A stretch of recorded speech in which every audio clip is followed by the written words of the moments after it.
Nashi 55. This is going to be a home defense video. I know a lot of guys have done something similar to this, and there's been some posts on some of the videos that I've done that kind of related to it, so I just kind of wanted to do something that kind of addressed a few of those questions.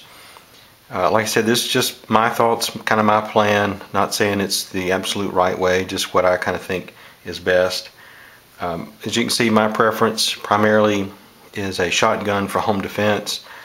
I like that option because you're not really trying to conceal it. Obviously it's going to stay at your home, so the size isn't a factor.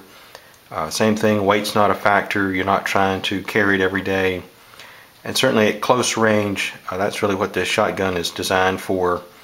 It's ideal for that. Probably about the distance you'd shoot it to an intruder. The shot's going to expand a few inches, not a lot, but a little bit. Might give you a little bit of air control there in case you were a little off. The shot would still hit the intruder. And certainly shotguns are pretty affordable. You can buy a used single shot for about 80 bucks, maybe for a nice New England Firearms or Harrington and Richardson single shot. A new Mossberg like I've got here is around $250. This one's nothing fancy, just very basic, but very purposeful. You don't need a lot of fancy frills for this job. Like I said, you can get a lot of different kinds. You can get an automatic or a single shot. If you get a single shot, you might want to consider adding something like this to it. Just gives you a few more shells, slides on the stock, and that's one way to have the shells close by if you really need them, since you're only going to have one in the shotgun itself. Certainly an automatic would be fine too. I just picked the pump. I think the pumps are ultra reliable and easy to use. Like I said, this is a Mossberg. It has capacity to handle 2 3/4 and 3-inch shells. Magazine, tubular magazine, holds 5 when you remove the little plug that they include in it. A couple more things. You might have seen some tests out there that shows shotguns in action in a home defense role. I know there's been a couple of programs that addressed them, and their solution was basically to use birdshot, and that's what I've picked here for mine based on those tests. And those tests, anything like a buckshot, this 3-inch buckshot, that's generally, according to their test, they're going to go through the wall of your home and actually penetrate the exterior wall, and potentially could be a threat to somebody in the home next door or outside. The test showed that birdshot would generally penetrate one wall, and then I think normally would embed itself in a second wall, where the slugs and buckshot would penetrate up to 3 walls. So theoretically it could easily penetrate the walls in the home, go through a couple of rooms, and then actually exit the house, which is something you certainly don't want to have to worry about.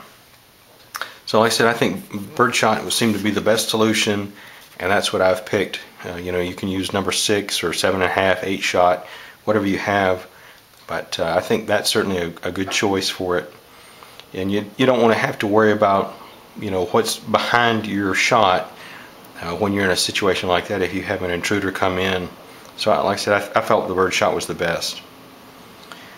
And like I said, I picked 2 3/4. You can certainly use 3-inch. This is a 3-inch shell here, number 6 shot, but what I have in the shotgun right now is just the simple 2 3/4. You can certainly have a Glock as a backup, or any other pistol. This is the one that I use for concealed carry, so it stays in the house and in the bedroom with me at night. Certainly a pistol is a good option as a backup. Doesn't have to be a Glock, of course. You can use anything that you have, whether it's a revolver or 45 ACP or maybe a small 380 or something like that. But I think the shotgun is really the best one to use as your primary defense weapon. And some of you may prefer a rifle, an AR style rifle with maybe a light or laser or something else on there. That's fine. That's just not my choice. To me, the shotgun is perfect. They're inexpensive and easy to handle. They're not perfect, of course, but like I said, that was just my thought. Just sit down and try to, come up with a plan that works for you. There's a lot of things that you need to consider. Of course, your budget. You want to make sure whatever you come up with you can afford. Where you're going to keep your self-defense items, and maybe where the most likely entry point is in your home or apartment, wherever you live. Try to take that in consideration, and make sure you remove any items that are outside your home that could be used to gain entry into the home, or maybe they could be used as a weapon. You don't want to leave any tools or anything outside that somebody could use against you. If you have family members, talk to them, advise them, let them know what the plan is. Try to practice it if you can, and make sure they understand, if there's a safe place that they need to go to, make sure they know where that is, and they know, what the the plan's going to be and what each person's role in that is. Just keep in mind, a home invasion could happen to anybody, anybody that has firearms. So you need to make sure that you know how to handle what you have, and you have a plan. So hopefully when the time happens, if it ever did, you know what to do and when to do it, and hopefully that will keep you safe. So there's a lot out there you can do to protect yourself. Just take care of it, come up with a plan, and work on it. Thanks for watching.